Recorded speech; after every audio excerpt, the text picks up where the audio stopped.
बिस्मिल्लाहिर्रहमानिर्रहीम। अस्सलामुअलैकुम वरहमतुल्लाहि वबरकातुहू।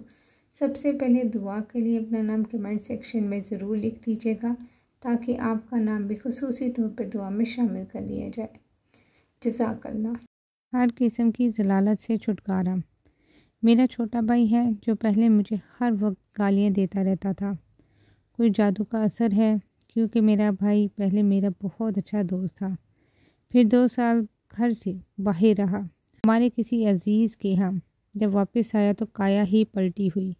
7-8 साल इसकी गालियाँ सुनी हैं, मगर अब सुकून है। बल्कि जिस दिन मैंने ये अमल किया, इसने गालियाँ देना इसी दिन बंद कर दिया।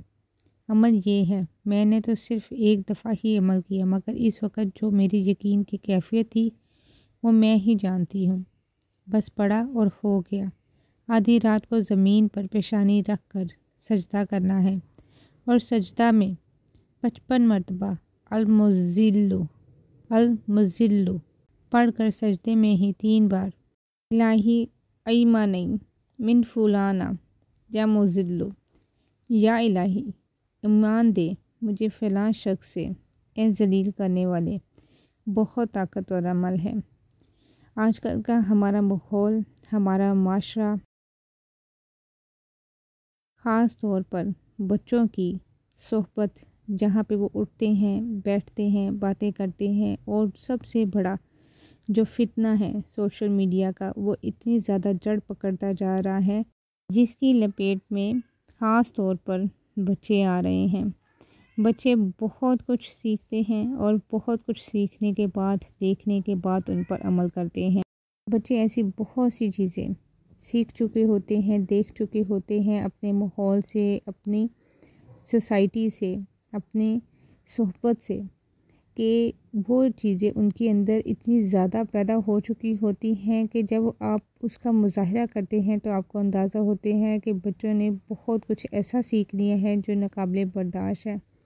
ये हमारी सोसाइटी का हिस्सा बनता जा रहा है बहुत से घरों में, क्योंकि वालिदैन कभी भी अपने बच्चों की ऐसी तरबियत नहीं करेंगे और ना ही कर सकते हैं। कुछ घरों का माहौल ऐसा होता जा रहा है जिनकी वजह से बच्चे देखकर भी बहुत सारी बुरी चीज़ें सीख लेते हैं, और घरों के माहौल की वजह से ही बच्चे उस चीज़ को अपने अंदर ऐसा जड़ पकड़ लेते हैं कि वो ख़त्म नहीं होती।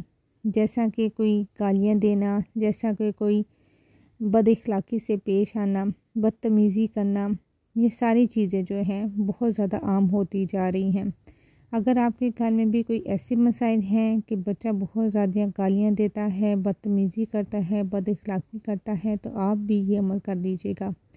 लेकिन यकीन की कैफियत आपकी वो होनी चाहिए कि जब आप अल्लाह के हुज़ूर खड़े हों तो आपको ये यकीन हो कि मैं सजदे से सर उठाऊँगा या उठाऊँगी तो इंशाअल्लाह ताला मेरा मसला हल हो जाएगा।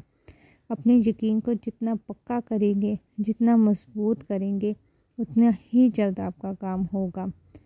आपके भी घर में कोई ऐसे हालात बन चुके हैं कि कोई भी इस तरह का काम कर रहा है, इस तरह से पेश आ रहा है, बदअखलाक हो गया है, गालियाँ बकने लग गया है, बदतमीज़ी कर रहा है, तो ये अमल कर लें।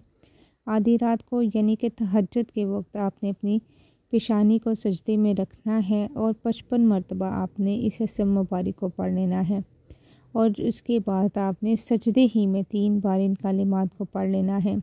इंशाअल्लाह ताला ये अमल इतना ताकत और इतना मुजर्रिब है कि आपके एक बार करने से ही काम हो जाएगा। बहुत ही यकीन के साथ, बहुत ही तवज्जो के साथ और अल्लाह पे अच्छा गुमान रखते हुए आपने इस अमल को करना है।